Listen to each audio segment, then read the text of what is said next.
आ गई। आज जैसे खा करके आई, फिर पति को हिला रही डुला रही, लेकिन पति देव नौटंक में हैं, कुछ नहीं सुन रहे हैं, कुछ नहीं मुस्कुरा रहे हैं। अब जो है पत्नी किसी और से प्यार करते थे, होता है ना कि प्यार किसी और से हुआ, शादी किसी और से हुआ। पत्नी कुछ देर के लिए सोचे ठीक है हुआ, जाने दो, अच्छा जिससे हम प्यार करते थे उसके यहाँ हम चले जाएंगे। अब जो है कि मरने का तो नौटंकी होगा है, अब तो रोने का नौटंकी करना पड़ेगा। और रोने तो जानती नहीं थी अच्छी से क्या कि दुपट्टा जो है साड़ी का आंचल ऐसे जोर से आगे तरफ झुलाई और झुला के जो है बनावटी रोना चालू की। केवल चिल्ला रही है, आंख से आंसू निकल ही नहीं रहा है। और कह हे भगवान, हमारे पति देव तो टपक गए, मर गए, ये और वो पूरा चिल्लाने लगे। सारे गांव के लोग इकट्ठा हो गए, गांव के लोग भी रोने लगे। भाई इतने अच्छे साधु थे, बेचारा मर गया, रोने लगे। पता चला गुरुजी को, यदि समय पर हम नहीं जाएंगे तो इसका अंतिम संस्कार कर देगा, जला देगा ऐसे। गुरुजी आए, गुरुजी ने कहा कि मेरे पास एक जड़ी बूटी है, यदि इस जड़ी बूटी को हम इसको खिला देंगे तो ये जिंदा हो जाएगा, लेकिन एक शर्त है कि जड़ी बूटी को हम खिलाएंगे तो एक व्यक्ति को पहले मरना पड़ेगा, तो फिर ये जिंदा होगा। तो उनकी पत्नी से कहा गया, देखो तुम पति को जिंदा देखना चाहती हो? बोले हाँ हाँ हाँ, हम जिंदा देखना चाहते हैं। एक काम करो, जड़ी खिलाते हैं, तुम मर जाना, फिर ये जिंदा हो जाएगा। पत्नी कहती है मरने वाला तो मर गया, जाने वाला तो चला गया, ठीक है भाई, ये मर गया तो हम जिसके साथ प्यार करते थे वहां तक शादी कर लेंगे। हम क्या करें? अब जो है उनको सब सुनाई दे रहा है, उनके पति को सारा चीज सुन रहे हैं, लेकिन वो बोल कुछ नहीं रहे हैं।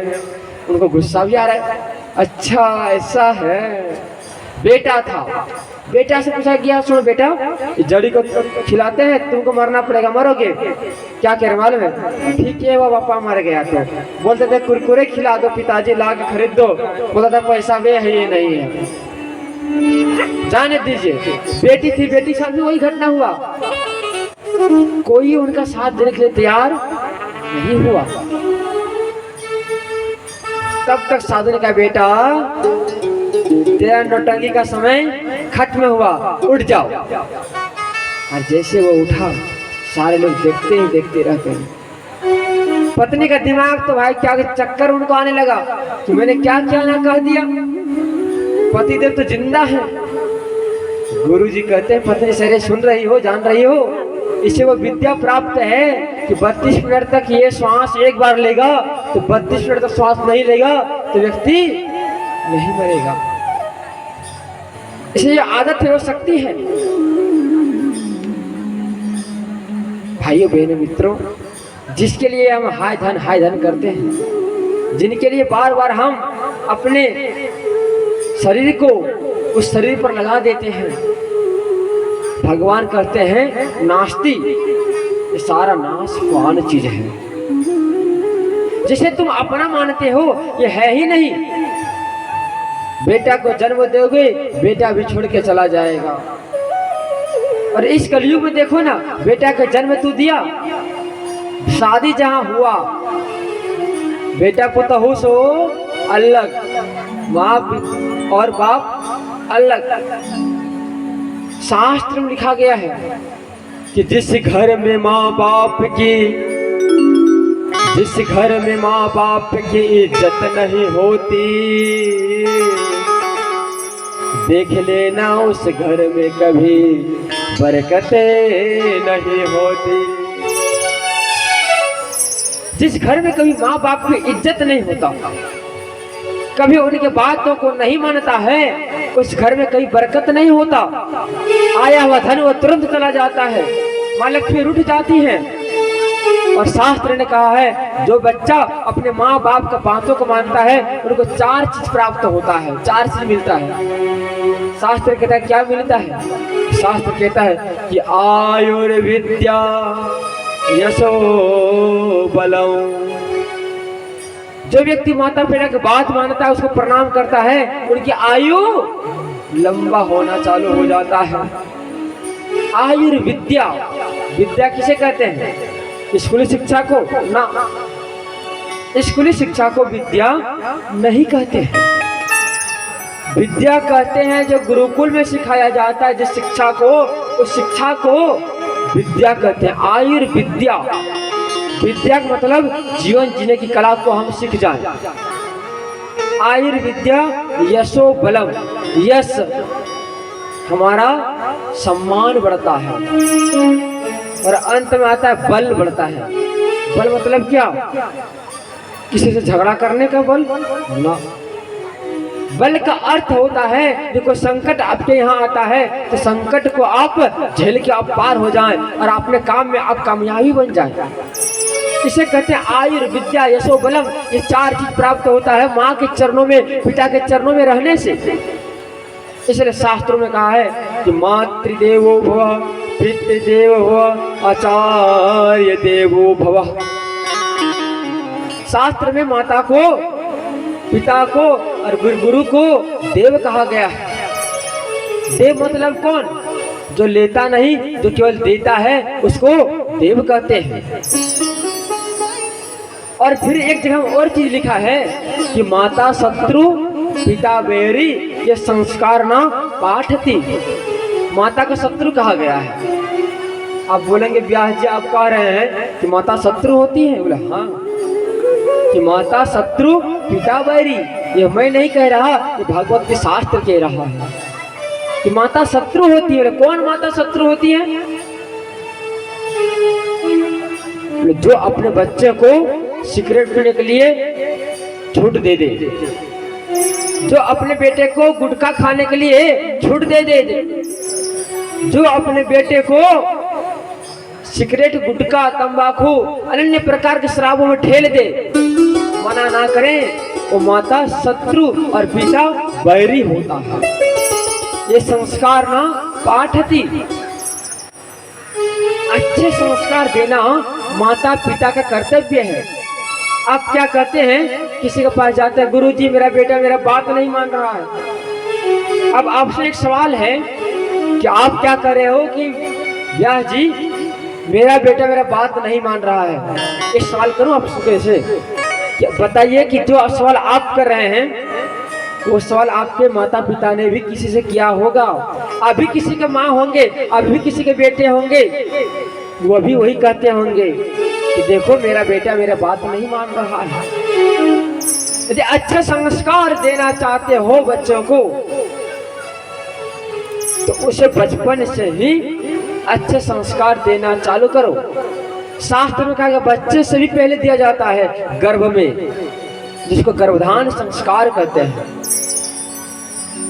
और यदि आप और हम संस्कार नहीं देंगे, एक दिन निश्चित है वही बेटा तुझे धक्के मार के वृद्धाश्रम में भेज देंगे।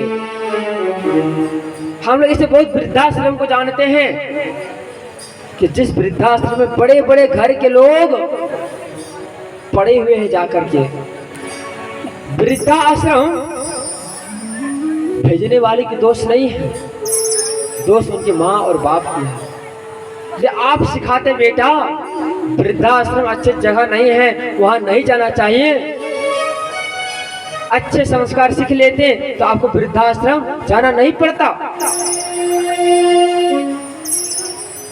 वृद्धाश्रम ये नया आश्रम बना है, ये आश्रम पहले नहीं चलता था। पहले जमाने के लोग वृद्धाश्रम कहाँ देखने जाता था? घर में जीता था, घर में मरता था, सारा कार्य घर में ही करता था। लेकिन जैसे जैसे दुनिया आगे बढ़ने लगी वैसे वैसे माँ बाप को धक्के मार के बाहर निकाल दिया जा रहा है। इसलिए शास्त्र कहता है कि जपार सिद्धि जपार सिद्धि जपार सिद्धि न संशयः। इससे निकलने के लिए, वृद्धाश्रम नहीं जाने के लिए मंत्रों की जाप करना पड़ता है। मंत्र के जप आप कर लोगे तो निश्चित रूप से आप वृद्धाश्रम कभी नहीं जाओगे। ये सारी कथा सुखदेव मुनि ने परीक्षित को सुनाया और परीक्षित जी कहते हैं कि और आगे की कथा हमें सुना, भगवान की लीला की कथा। वही सुखदेव मुनि क्या करते हैं, आज जो है कालिया नाग के दंडित की कथा प्रारंभ करने से वृंदावन की महिमा को बताते हैं कि वृंदावन कैसा है। कभी समय मिले ना, एक बार वृंदावन जरूर जाना। वृंदावन के जो ईट पत्थल है ना, ईट पत्थल क्या कहता है, राधे श्री राधे, राधे श्री राधे। वृंदावन कैसा है कि दुनिया का स्वर्ग है। दुनिया का स्वर्ग कैसा होता है कि जिस घर में कोई झगड़ा नहीं होता है। इसलिए शास्त्र क्या कहता है कि श्यामा आन बसो वृंदावन में, मेरी उम्र बीत गई गोकुल में। श्यामा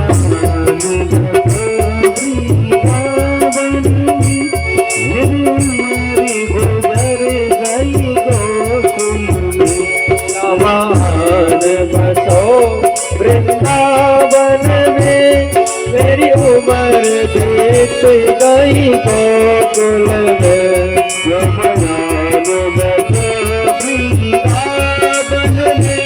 मेरी उम्र गई गोकुल में।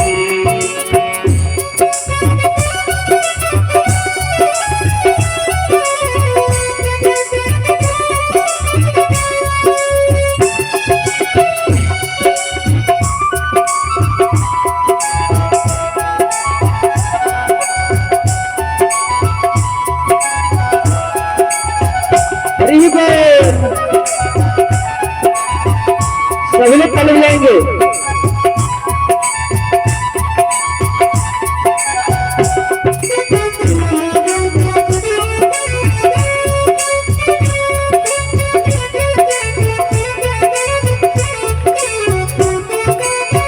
कौन कौन जाना चाहते हैं वृंदावन, हाथ उठाइए। वृंदावन कौन कौन जाएंगे, हाथ उठाइए। जो जाएंगे वृंदावन तो भगवान का जो भजन है, ये भजन गाना हम भगवान कृष्ण से कहेंगे कि एक दिन सबको आप वृंदावन बुला लेना, ठीक है। पहले ताली बजाएंगे कि श्यामा आने बसे वृंदावन में, मेरी उम्र बीत गई गोकुल में। श्यामा आने बसे वृंदावन में, मेरी उम्र बीत गई गोकुल में। श्यामा में कुआं खुदवा जाना, श्यामा राह में कुआं खुदवा देना। श्यामा राह में कुआं खुदवा जाना, श्यामा राह में कुआं खुदवा देना। मैं तो नीर भरूंगी तेरे लिए, मैं तो नीर भरूंगी तेरे लिए। मैं तो नीर भरूंगी तेरे लिए, मैं तो नीर भरूंगी तेरे लिए। मैं तुझे मिलाऊंगी मले मले के, मैं तुझे मिलाऊंगी मले मले के। मेरी उम्र बीत गई गोकुल में, बसो वृंदावन में, मेरी उम्र बीत गई गोकुल में।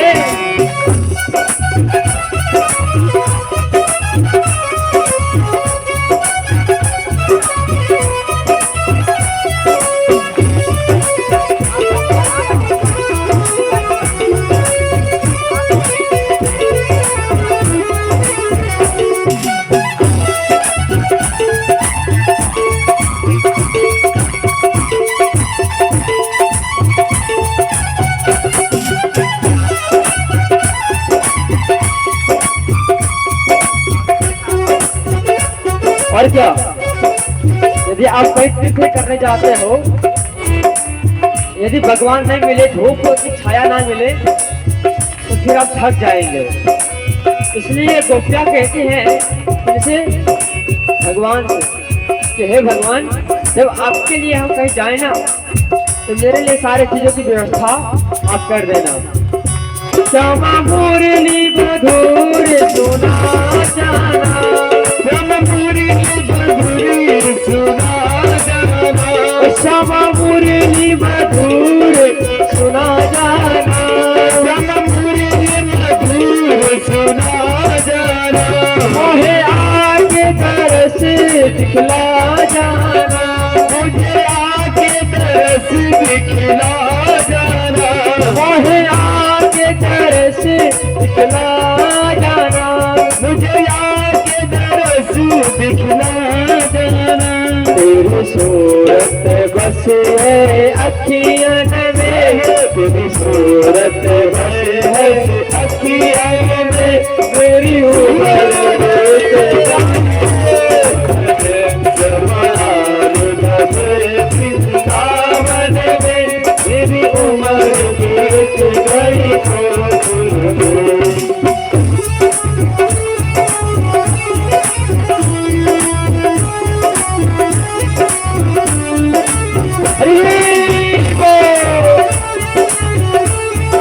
आनंद जो है ना आज और कल ही मिलने वाला है, परसों फिर चाहोगे तो कुछ नहीं मिलेगा जरा सा भी।